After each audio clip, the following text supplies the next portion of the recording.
Welcome to guys kitchen. இதுக்கு முன்னாடி 2 operation பற்றி வீடியோ போட்டிருந்தேன். சில பேர் கமெண்ட் பண்ணாங்களாம், கேள்விப்பட்டேன்.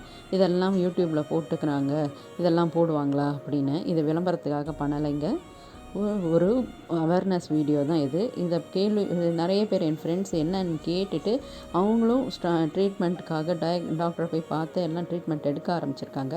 10 பேரில் 2 பேர் பார்த்து கேட்டாலே சந்தோஷமாக இருக்கும். பட் நிறைய பேர் இதை கேட்டு அவங்க ஃபாலோ பண்ண ஆரம்பிச்சோன்னே ரொம்ப சந்தோஷமாக இருந்தது. மல்டிபிள் ஃபைப்ராய்ட்ஸ் இருந்தது யூட்ரஸில். அதனால் யூட்ரஸ் ப்ளஸ் ஓவரிஸ்லேயும் அது ப்ராப்ளம் இருந்ததுனால சேர்த்து ரிமூவ் பண்ணிட்டாங்க. நார்மலாக 40 இயர்ஸ்க்கு மேலேனா மெனோபாஸ் ஸ்டேஜ் இப்படி தான் இருக்கும், நம்ம அலட்சியமாக இருப்போம். பட் அந்த அலட்சியம் வேண்டாம் அப்படின்றதுக்காக தான் இந்த வீடியோ. அப்புறம் உங்கள் டாக்டரை பார்த்து டயக்னைஸ் பண்ணி என்ன ப்ராப்ளமோ சார்ட் அவுட் பண்ணிக்கோங்க. ஒன்றுமே இல்லைன்னா இயர்லி ஒன்ஸ் ஒரு செக்கப் போயிட்டு வாங்க. அதுதான் ரொம்ப ரொம்ப நல்லது. அதுக்காக தான் இந்த அவேர்னஸ் வீடியோ. தேங்க்யூ.